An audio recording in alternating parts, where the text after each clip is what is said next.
innovation and creativity, a new way of thinking, a new way of problem solving. We say we want it all the time. We put it into our marketing graphics and resumes to describe who we are and to remind others how we are the cool kids to hang out with.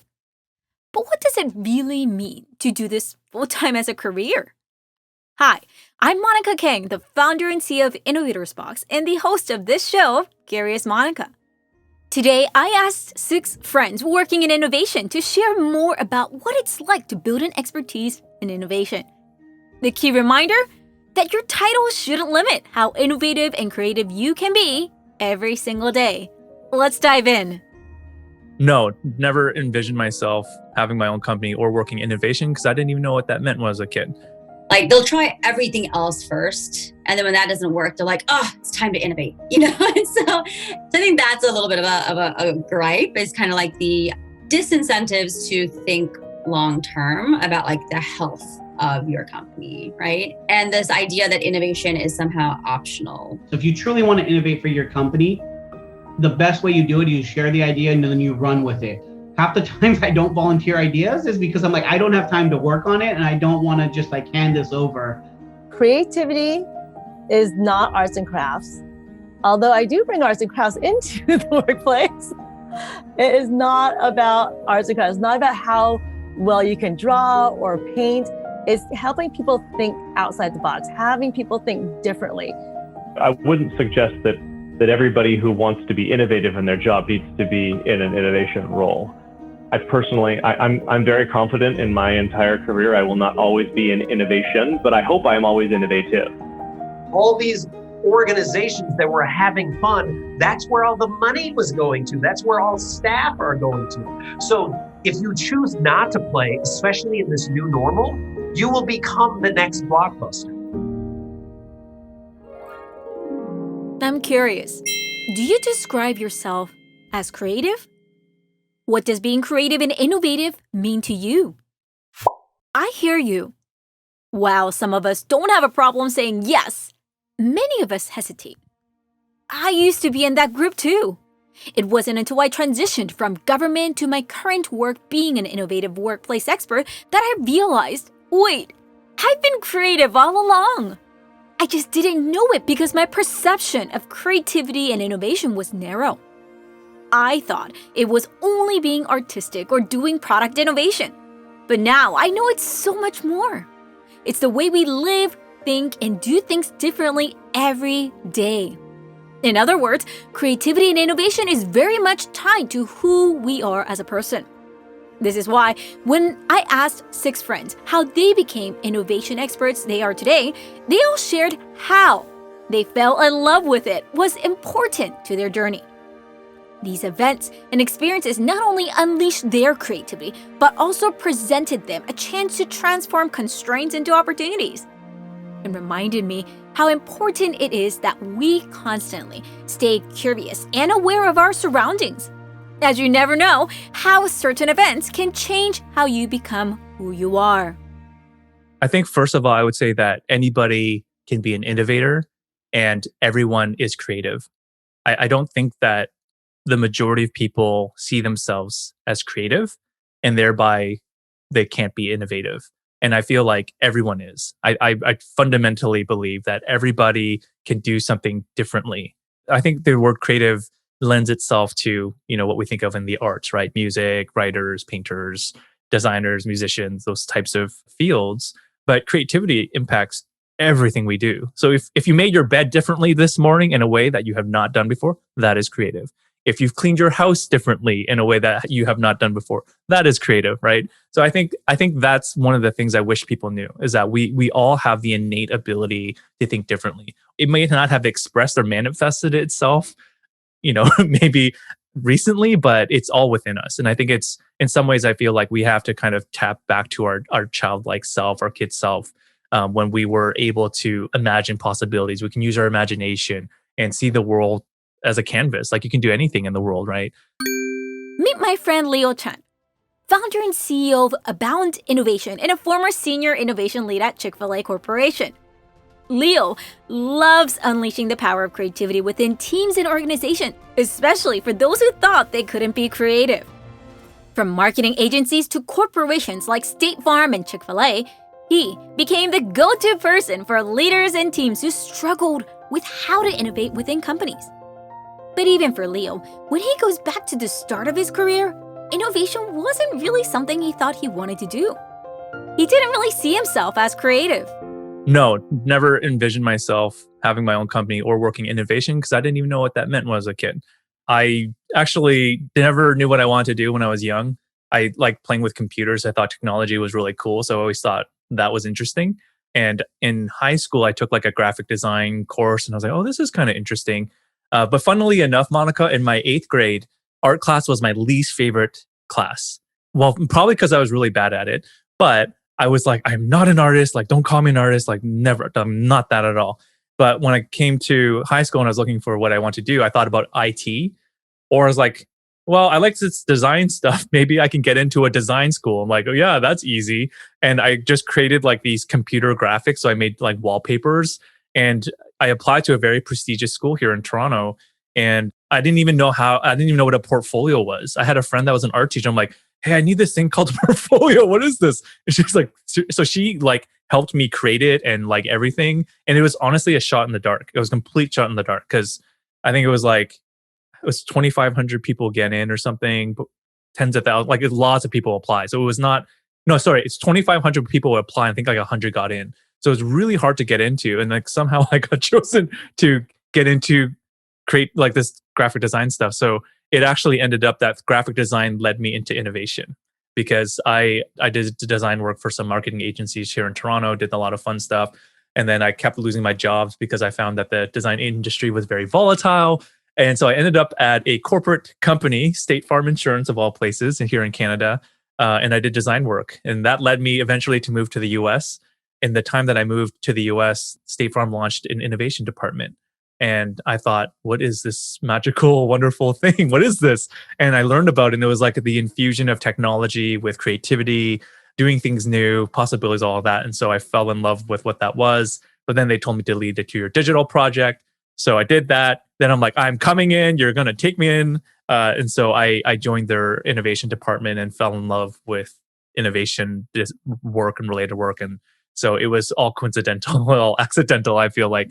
And then now it's something that I do for my profession. Because once I joined State Farm Innovation, I'm like, this innovation stuff, this is what I'm doing for the rest of my life. Have the eye to see possibilities in this canvas called life. Take ownership in the life you are living and creating. Leo didn't wait for someone to give him the innovation job or the opportunity to do innovation. He went for it as soon as he realized he wanted to work in that field. He took ownership in the life and the career he wanted. And as all guests have shared in this show, it started with his immense curiosity and drive. What do I find interesting and what do I want to do in my career?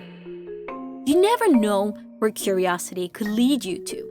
For Jeff Harry, he realized innovation and play could be a career when he first saw the movie Big, a 1988 film starring Tom Hanks, where 12-year-old Josh Baskin's wishful thinking turns him into a 30-year-old man with a childlike heart. It's this movie where he dances on a piano, and he wishes he was an adult. Then he becomes an adult, and then he dances on a piano, and then a toy company CEO offers him a job to play with toys for a living. And as soon as I saw that, I was like, that is a job. That's what you can do for a living. And I saw that in 3rd grade. So I started writing toy companies in 3rd grade. And then I just did not stop. I was spamming toy companies before spam was a thing.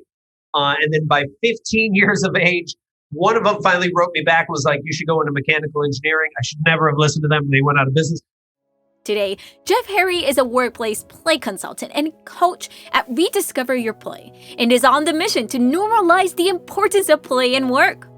Like the movie Big, he realized how important having genuine curiosity in life is and how we should live more of life playing and creating. His letter writing since 3rd grade truly shows his deep determination to this field. But like many of us, work looks a bit different than what he initially thought.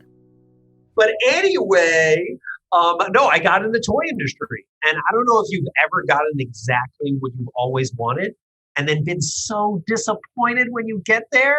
Like no toys, no fun, no high fives, cubicle walls with padding, they might as well have been selling like microwaves or socks. Like, it was just so painful to be there, and this is supposed to be a place for fun. So I remember leaving New York, coming to the San Francisco Bay Area, reading a bunch of like Poe Bronson books and like Tony Robbins stuff and trying to figure out what I want to do with my life. And I found this job on Craigslist that was teaching kids engineering with Lego. They were just playing for a living.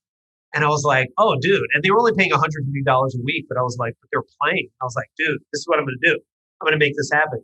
And 2004 is when I joined it, and we took it from 7 people to 400 people. It became the largest Lego-inspired STEM organization, like in the U.S. and potentially like in the world. But all we did was we just did it by playing. Like, we had no idea what we were doing. We made it up as we went along. We picked cities that we thought were fun. We picked people that we thought were fun. We experimented and failed all the time. But because we got so large in the Bay Area, Silicon Valley started to pay attention to us. Facebook, Google, PayPal, Adobe, Netflix. And we're like, hey, do you do team building events? And we're like, yes, of course we do. No, we didn't, but we just said yes to everything because we're play guys. And what happened there is then for the next 8 to 10 years, I ran team building events for the top tech companies like in the world. But I noticed that at the same time that they spoke about agility, disruption, innovation, risk-taking, they had all the posters on the wall, not playful places, not places where you could actually take a risk.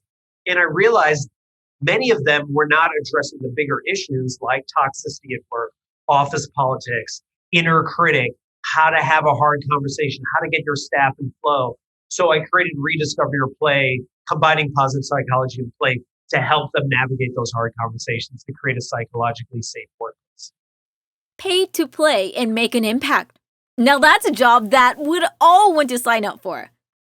But as Jeff shared a moment ago, this wasn't all magical. That role he found on Craigslist, what are the chances that would actually become a role he would love being in and make him the expert he is today? That's rare. I asked him if he could share more about how he felt when he was at that early stage of his career and wasn't sure where things would be taking him. He admits how others around him encouraged him to find a real job as soon as possible. Yeah, I mean, let me talk about when I was paying Paige $150 a week to work this part-time like play job, right? And your parents are like, when are you gonna get a real job? Like, why do you keep doing this part-time ridiculous job? It was like that for like at least like a year, 2 years, where I was being paid maybe 5 hours of admin a week, and I was working 40 hours of admin, right? Like, it was just like, it was a real tough time. So, I don't want to paint this rosy picture that's just all of a sudden happens, right? But I think something that people should consider, especially if they're first starting off with like creating their own side hustle or something like that, is just experiment and follow that curiosity. Because, as my business mentor, Stephen Worley, would always ask me, like, don't you want to get paid to be yourself? And I was like, yes, that's exactly what I want to do. That's all I want to do. I just want to be paid to be me. So why wouldn't I explore that? Even if I'm just doing it a little bit at a time. I think when you hear about stories like this, you hear the glossed over story of like, I was struggling and then it was perfect, and it's like, it's not. Like, it's struggle, then it's awesome. Then it's struggle and it's awesome. Like, it goes through these ebbs and flows. But I asked this question of myself, and I even wrote an article about this of like, what would be the work you would do even if you knew you would fail? Not if you couldn't fail, but if you knew you would fail, would you do it even so? And this is the work that I want to do, right? So like, when you're able to embrace that, kind of like Tarana Burke when she did the Me Too movement, she was just like, look, I'm at the Grammys, I'm at the Emmys, I'm at all these things. But if you took all of this away from me, I'm still going to do the work. I'm still going to be at rec facilities. I'm still going to speak at church basements. I'm still going to talk about the Me Too campaign with all of my energy and all my passion, because I care most about the work and not about the fame, the accolades. I don't really need that. Others may need that, but I am just like really into doing it. And that's how I feel about this. Like, I believe play can be used as a tool to address some of our biggest issues in our life, both in the workplace and in our personal life. And I'm going to believe that for the rest of my life. So this is what I'm going to do anyway. Find a career where you get to be paid to be you. Ask yourself, would you still do this work or this project even if you knew you would fail? These are key questions that Jeff raised and something I particularly hear often when I interview experts in innovation and creativity. As both Jeff and Leo mentioned, part of it is because a lot of what innovation experts do at work is doing things that haven't been done before. It takes a lot of courage, curiosity, and humility to know that something, no matter how much you try and love doing, may need more iteration and editing. The key is to not stop, continue going forward, and be curious. So my framework on curiosity is follow your curiosity, ask what if, and then take small steps to get there. Now, what I didn't realize about that framework was that it actually came from my mom. Lai-DuMone also shared how curiosity was key to her journey to becoming the innovation expert she is today. As the founder and CEO of WorkSmart, a progressive team development and leadership training company, she helps companies rethink creativity and innovation to foster better team development. When I asked her what inspired her to build the curiosity framework and process she has in her company, she shared a story about her mother. At a very young age, though, I had mentioned we're Vietnamese refugees. We came here from Vietnam in 1975.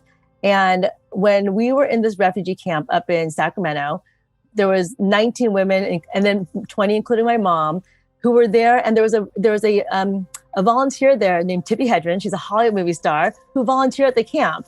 And she was so invested in empowering these 20 women to find a career in this new country.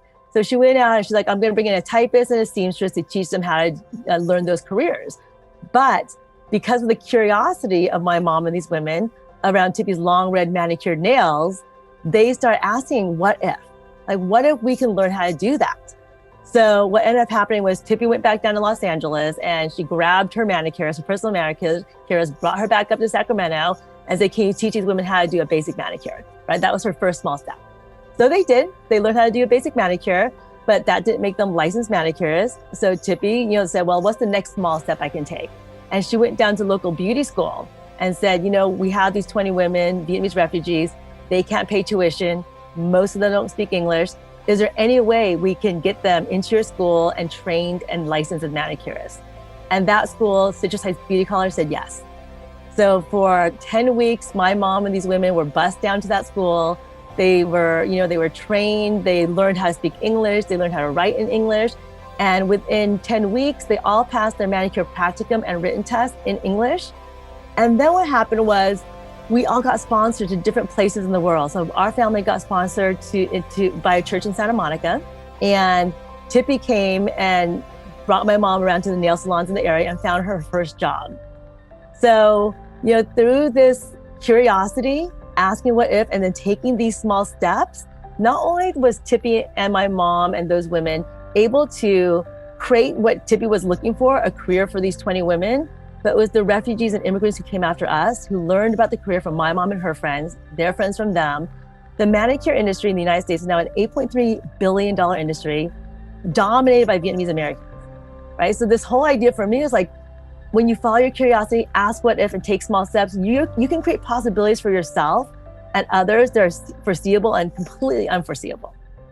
I had no idea about this as well.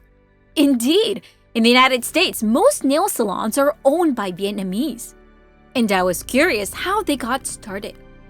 Knowing how genuine curiosity could lead to change, Van wanted to encourage others on how they could find new paths for the foreseeable and unforeseeable future. For Van, that means having more courage to share her story and be vulnerable with her clients and with her peers, and even on a stage like TED Talk. I asked her what she'd want to share with others who are looking to be an innovative expert, but feel that they have limited resources or don't see people who think or look like them. That's an interesting topic, right? Because I feel that being first generation, being raised by refugee immigrant parents, there was a lot of limits for me. There were a lot of limitations for me. There were a lot of that can't ever happen. And I really feel like I bought into that for a large part of my life. And that's the thing, when I started sharing that story, like the TEDx story, my mom's story, at first it was for me, right? I was like, I want to tell the story for me and for my mom. And what I realized after hearing the inspiration other people got for it is like, no, you don't tell your story for yourself. A little bit, but you tell your story so other people can see it and other people can be inspired by it. So for me, growing up in Santa Monica, a little beach town here in Los Angeles, I didn't have a lot of representation in my immediate life, or even on TV, or even in business, of women who look like me having successes that I could attain. So I really feel like, Monica, you putting your voice out there, me putting my voice out there, is really going to be helpful for the next generation to realize, like, this is not like you don't have limits, right? We can achieve whatever we want to achieve. And I see that in just the generation of, I think about the way my mom grew up in Vietnam, and I think the way I grew up, and then I look at my son and my nieces. Like my niece, the world is her oyster. And I think it's just a beautiful thing because she has more representation. She was raised with the confidence to explore and do what you want. Do the work for others. Tell the story for others. I appreciate Yvonne reminding us how innovation really stems from your intentionality. Why do you want to innovate, and who is this for? This is why, of course, a lot of corporate innovators speak about the importance of having the skill to connect the dots across different departments when you work in innovation. Rishi Gupta is the head of International Technology Strategy and Innovation at TacoBell. Now you may think, wait, TacoBell and technology and innovation, what would you do? Rishi said a lot. As one of the most popular fast food chains around the world, Rishi shared that there is always room to innovate. Quite honestly, when you think about tacos and food, you don't think about tech, but just like banking a few years ago where everyone went in and talked to someone, or ATMs were foreign, or any other industry, like it's prime for being kind of disrupted. And you're seeing that today with what Taco Bell is doing in the United States, with what Chipotle is doing, with what McDonald's is starting to do. So a lot of cool technology innovation. So that's how I kind of got the Taco Bell. As a strategic leader, Rishi brings his extensive experience to build, lead, and grow high-power cross-functional teams using technology, innovation, and people. Today, at Taco Bell, he is responsible for creating and delivering a technology strategy for all markets outside the United States and China, and plays a big role in identifying ways to leverage technology to unlock potential sales and growth. Like others, he fell into innovation accidentally. After building his expertise in computer science and thinking he'd be coding, he found a new field where he realized he could merge his multiple interests in computer science, technology, and innovation. Digital technology innovation. This led him to working at Deloitte, American Express, and now at Taco Bell. His diverse interest and experience before Taco Bell is the very thing that helps him be the better connector, the bridge-building innovator who helps multiple stakeholders come together and see eye to eye when they work on projects together. A skill that all innovators want to have as we connect the dots for many in the workplace. How do you convince multiple stakeholders to come together? Obviously, coming from an outside perspective, you're willing to try things that have worked and failed in the past, but I would say it's a good blend to have a mix because you obviously aren't kind of anchored by what has already been tried. And then if you've worked there, you know what's tried and you're probably thinking 10 steps ahead of that. And, sometimes you do things that are probably years or decades a little ahead of their time. Like I was leading our kiosk rollout in the US. We did kiosks as a test like 15 years earlier when kiosks weren't a thing. Like if we anchored ourselves on the fact it didn't work 15 years earlier, we still wouldn't be doing it. And it's a big part of our in-store experience today. And then you have people that have been there and they think 3 steps ahead of how do we solve our team members' problems or how do we better serve our customers. When I think about any place I've been to, trying to be an innovator, trying to be an outside the box thinker, there's a struggle. Inherently, people don't like change. It's the same concept when I think about dealing with ambiguity. People don't like to work in the unknown. And that's the delicacy of working in kind of an innovation or strategic type role is how do you convince people to at some level just trust what you're saying without everything being built and known, right? If I'm telling you that the wave of the future is to abandon everything else we're doing and just think about building a solution that allows you to order food by speaking. I don't know what you're going to speak to, whether it's an Alexa or your watch or your phone, but just do that and just focus on that. Like, how do I convince someone to be like 3 or 5 years ahead of where the tech is today to really be able to be a cutting edge adopter?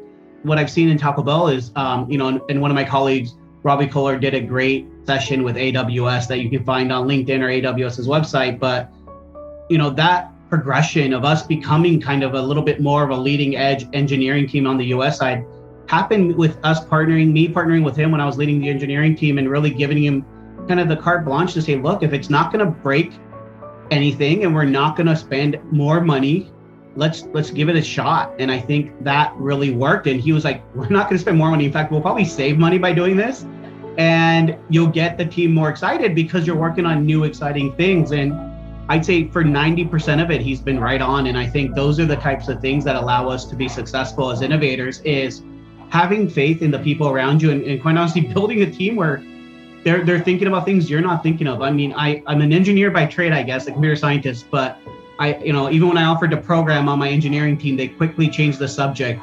So quite honestly, you wouldn't trust me to put hands on keyboard coding, but understanding who was strong in what and really trusting them to lead me in the right direction as part of the team is the key for any type of success.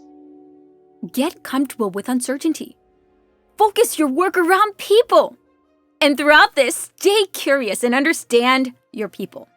What are their strengths, passions, and interests? This is why I want to ask Rishi, what skills are key? He shared that the key is you don't have to be good at everything, nor should you want to be. I think less so on how well you can sell an idea versus how well you're confident and you understand where your skills are not as strong, right? As a leader, you don't need to be the best at everything. So if you're not the person who's going to be able to sell it in, find somebody who can help you partner with it and go do it, right? When I think of some of these, the best tech startups, you have the person who, ends up becoming the CEO because they're the ones who can end up selling in the product. But your CTO or your CIO is just as critical in making it a success, especially when you think of these tech startups, because they have the ability to make it all work. So I think just understanding where you have the gaps and where you need the help.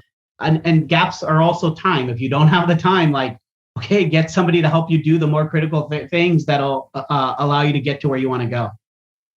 Rishi isn't the only one to emphasize the importance of soft skills and people skills. Coonoor Behal, author of I Quit and the founder and CEO of MindHatch, shares the importance of the way you engage, think, and speak. So I'm definitely an advocate for soft skills. I think we need a different word for it, definitely, but I will use the conventional word of soft skills. I'm a big fan of those because I think in to use the cliche of in a rapidly changing economy, I think soft skills are what make you teachable and reteachable and adaptable and, able to hang with the ups and downs of your own company or the global economy. And it will allow you to reinvent yourself, And so I think my soft skills have helped me have the confidence to reinvent myself. So, I know soft skills is kind of a big bucket of lots of different skills, but I think within that is communication. I've always enjoyed talking to people. I've honestly cut out entire careers that I thought I wanted to do just from a couple of coffee chats with people in those careers, So I think my gift of Gaab has kind of helped me. And, I don't think that's exclusive to extroverts either. I definitely am an extrovert, but I think it's not just the gift of Gaab. It's curiosity, like you mentioned earlier, just being curious about things, and asking why and not taking things at face value and realizing that you can have that skepticism about from a joyful mindset. You can have that skepticism from a mindset of, I'm going to fix this thing that sucks, as opposed to I'm just going to call out that this sucks and it's up to someone else to fix it. If you want to fix something, don't just call someone out to fix it. Change what you want to see be changed. Coonoor walks the talk. Seeing how many companies and leaders still misunderstand the importance and usage of creativity and innovation, she went off to start her firm 7 years ago to help companies adopt a new way of thinking through team building and design thinking. I asked her what she does when she faces organizations who don't fully understand the value of innovation, design thinking, or creativity. She smiles, acknowledging how there is always someone out there who is arguing how they are good enough with whiteboards and Sharpies. Sometimes I will talk to like client prospects, like very well-meaning, but they might kind of brush off the expertise that goes into design thinking and human-centered design by saying, oh yeah, we have like Sharpies and sticky notes in all of our conference rooms. We do design thinking all the time. Like I literally had someone say that to me, and I'm like, oh my gosh, that is not design thinking. Just like the mere presence of sticky notes does not mean you are doing design thinking, Maybe this might be too strong of a phrase, but maybe like the false confidence of like, oh yeah, we can do this on our own. Or people thinking, oh yeah, we talk to our customers all the time. But then what they really do is like send surveys, and you're like, that's not human. That's not actually talking to your customers. It's not actually necessarily always learning actionable insights to, like create for the future. So I think that sometimes comes up. I think honestly, in like my 7 years of having MindTouch, I've definitely noticed less of that. I think the people who find me to work with me kind of already have a healthy enough understanding of the value and that it is an area of expertise that not every company has in-house. I think also something I can say is something I really place a lot of emphasis on when I'm working with clients is that design thinking is like not just like a Play-Doh spaghetti machine. You don't just put the Play-Doh in and then out comes spaghetti. It's not like a plug and chug kind of, thing. It's like you have to really do it with integrity. Every step of the way, you have to be examining like, okay, what are our biases? Are we doing this correctly? Is like, do we know enough to move forward or not? You're constantly in this frame of diagnose and treat. And sometimes the treatment is like going back to the beginning, right? And so it is not this like linear, if we just do it, then innovation will happen. You have to like do it with like integrity as well to get quality out of it. So I think that's another thing that I find myself needing to, be that constant reinforcement of, well, why do we want to do that? Or is this the right time? Do we know enough? Like that sort of advisement. Every step innovation experts take in the work they do takes integrity and care. While that workshop and strategy sessions felt seamless, it felt that way because someone intentionally designed it that way. I totally resonate with what Coonoor shared, as I'm also aware our team sometimes shared that they will take care of innovation facilitation without realizing how much thought, strategy, and intention goes into every step. This is the reason why Brian Gaab emphasizes the importance of honing our empathy and listening skills. Like Coonoor, he shares how it's normal to see resistance and misunderstanding. The key is to not see that as discouragement, but rather as an opportunity to really understand why people feel that way. The managing principal, strategy and innovation at CSAA Insurance Group, a AAA insurancer in San Francisco, shares how you can lead innovation with empathy, even when it's an industry that may feel traditionally non-creative. I asked Brian what we can do when our colleagues are skeptical of innovation or our ideas. Brian says to simplify.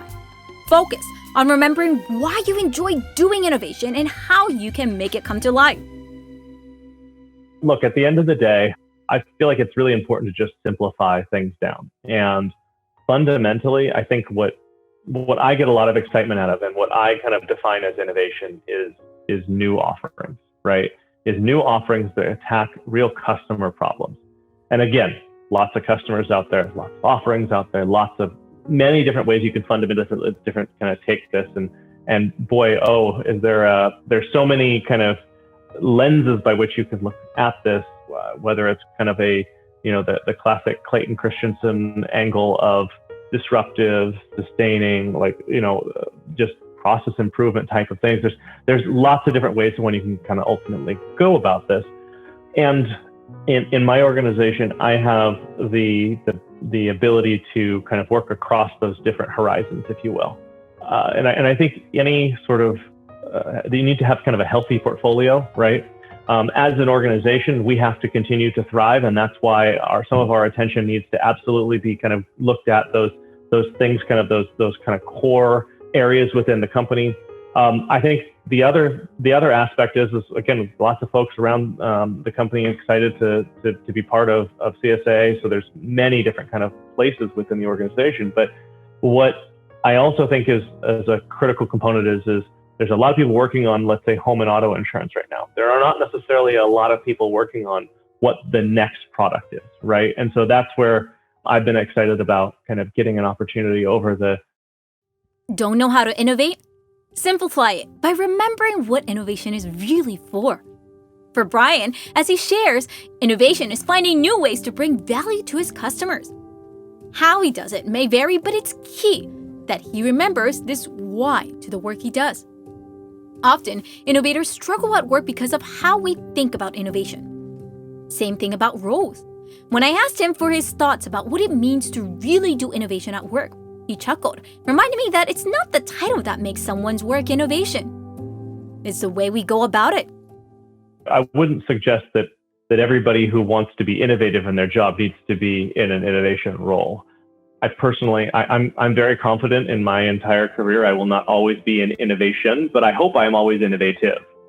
And so I think that, if I were to kind of take a step back and say, within jobs that have a higher degree of innovation required, there's a lot of things that to be prepared for. One is the fact that they're hard jobs. They require a lot of convincing, right? They require a whole lot of rejection.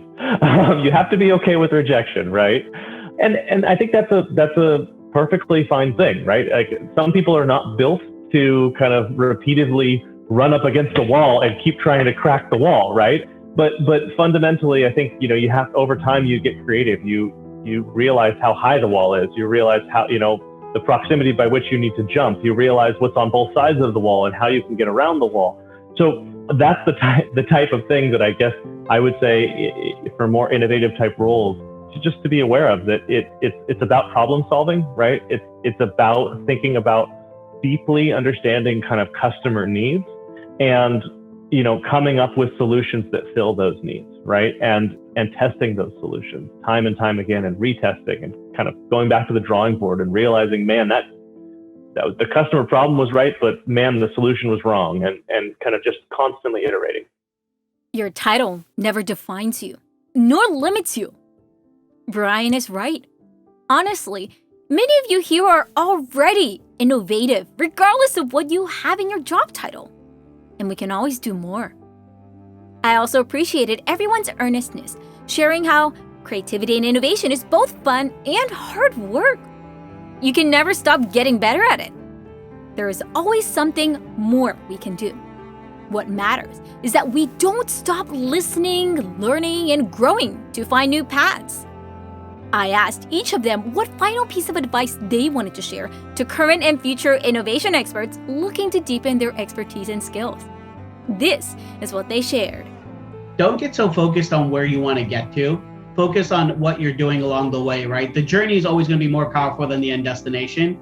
So savor the journey. Like, everyone wants to get to retirement or being financially independent or, being Elon Musk. And I'm pretty sure Elon even says his journey to get there, founding PayPal, investing early in Tesla and making it what it is, SpaceX, all these things, the early stages of all those companies were probably a lot more exciting than they are today. You are creative. You can nurture your creativity by doing things that inspire you and knowing that you have something to offer to the world that nobody else has. Each one of us has this gift. I would say, just question, do things have to be the way that they are? Everybody truly has a component of innovation within their role. Everybody is asked to do something that a computer can't do. Use the opportunities that are presented to you and showcase your talent. I would say get to understand what one or two core characteristics you have are, right? So for me, I understood and I understand that my core characteristics are creativity and curiosity. So if you can approach anything with those core characteristics, you will stay true to yourself and you can thrive in any environment. I would give them this challenge to learn how to play more, because I think a lot of adults have forgotten how to play more. So here's a challenge you can do with your friends. Reach out to 3 to 5 of your closest friends and you ask them these 2 questions. What value do I bring to your life? Because I think a lot of times we forget the value or what we do for people, right? And then the second question is, when have you seen me most alive?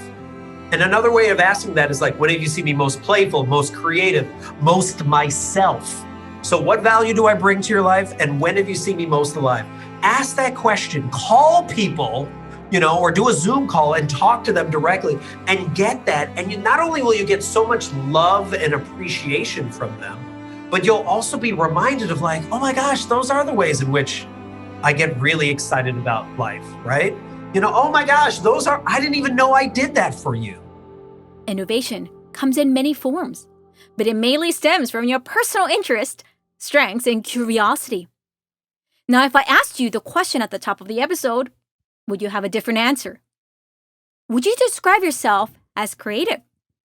I hope you'll say yes. The fact that you're here is proof that you're already taking initiative to hone and strengthen your creativity. And as everyone shares, title don't mean you are innovative or not.